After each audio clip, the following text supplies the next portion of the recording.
As you would see, I have with me my colleague, Minister Imbert, the Minister of Finance, and we just have a couple matters that we would like to announce via this medium, and then we will take a few questions from you who are present.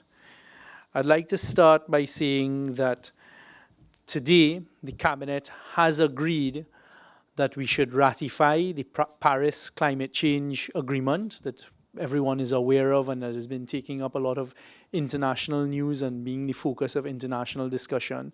So Trinidad and Tobago will be ratifying this agreement, and we have asked the Ministry of Foreign and CARICOM Affairs to do what is necessary to transmit this information to the international bodies to let them know this is a decision of Trinidad and Tobago. It's taken us a while, and that is because Trinidad and Tobago is an economy that is based predominantly on oil and gas. So therefore, we have to look at the concerns and address the concerns that were being raised around the table as to what exactly this means for Trinidad and Tobago. And we feel that on a balancing act and scale, we have now taken a decision to go ahead and ratify the agreement. Another decision that was taken today is with respect, well, you all would have, with respect to the state funeral for the late Professor George Maxwell Richards, you would have seen by now a release from the Ministry of Foreign and CARICOM Affairs, who are taking the lead along with the Ministry of National Security in ensuring this has been done. The state is going to, of course, pay for the arrangements being made coming out of it, as you would have seen from the release.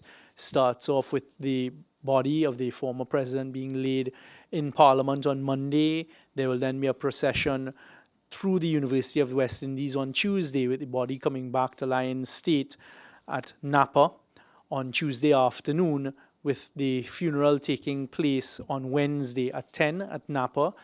A number of invitations have gone out to heads of state in CARICOM territories, and I guess we're waiting on the response.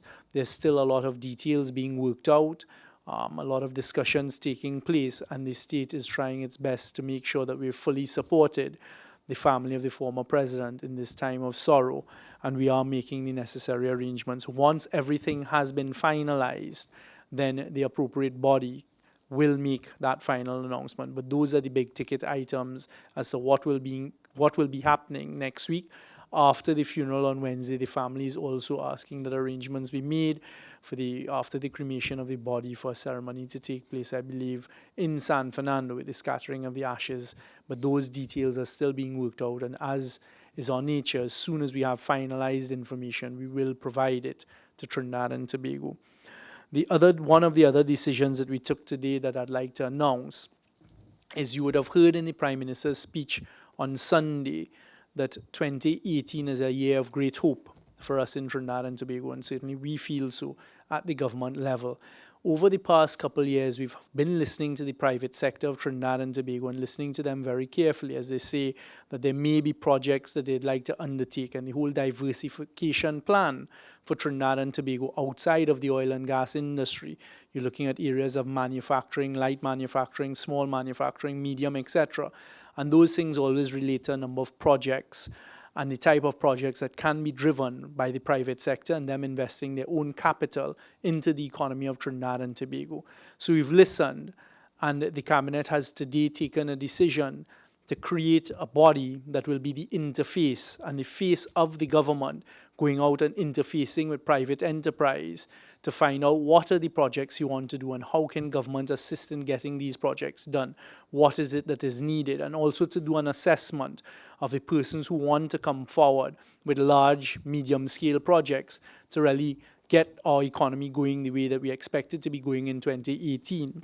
So a decision was taken today at the Cabinet to appoint a 5-man team in the first instance to be called the Implementation Committee, reporting to the Office of the Prime Minister and really going out, interfacing with private sector, coming back to the government after an assessment to say, these are the projects private sector is saying they can get done, and how can government assist in that process.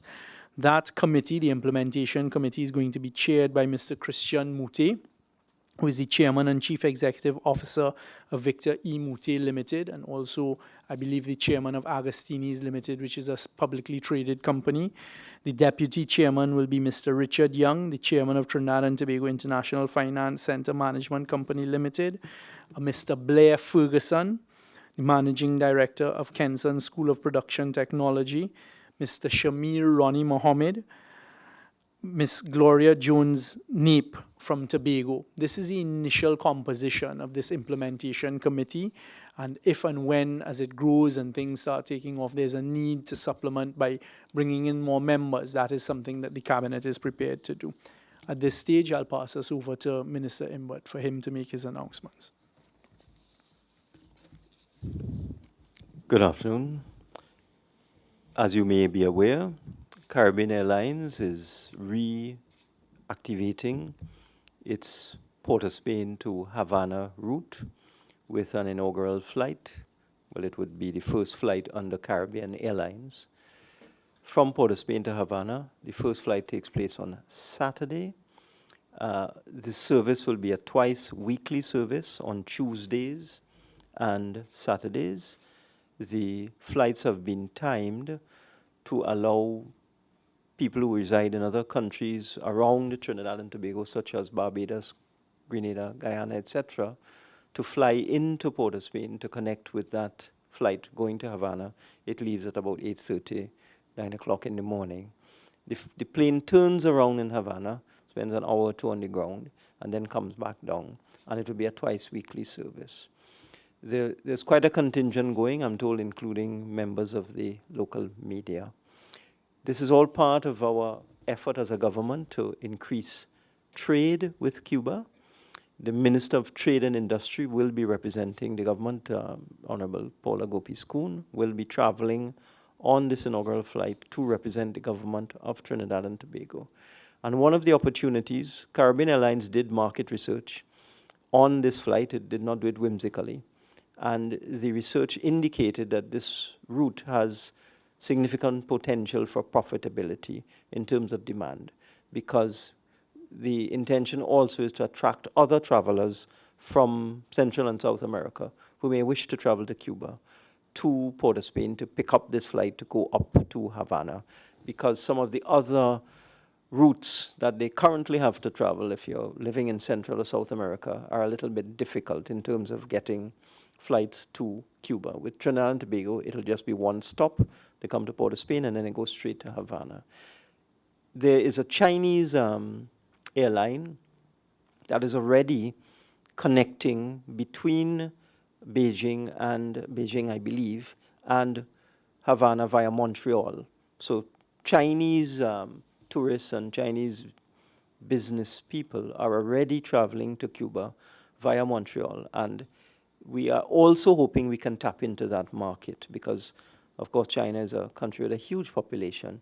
And if we can encourage some of the Chinese visitors to Cuba who currently travel on that Chinese airline to continue their journey to Trinidad and Tobago, or just use that Havana destination as a stop on a final journey to Trinidad and Tobago, and vice versa, going in the other direction as well, we believe there's tremendous potential there for Caribbean Airlines and for Trinidad and Tobago by way now of an actual flight connection between China and Trinidad and Tobago. At present, it's quite complicated. As some of you may know, to get to China, you have to travel to the United States and then find your way across, or go to Europe and find your way across. This will now allow, I wouldn't call it a direct connection, but a complete connection between Port of Spain, Havana, and China, and vice versa. So we think this new route by Caribbean Airlines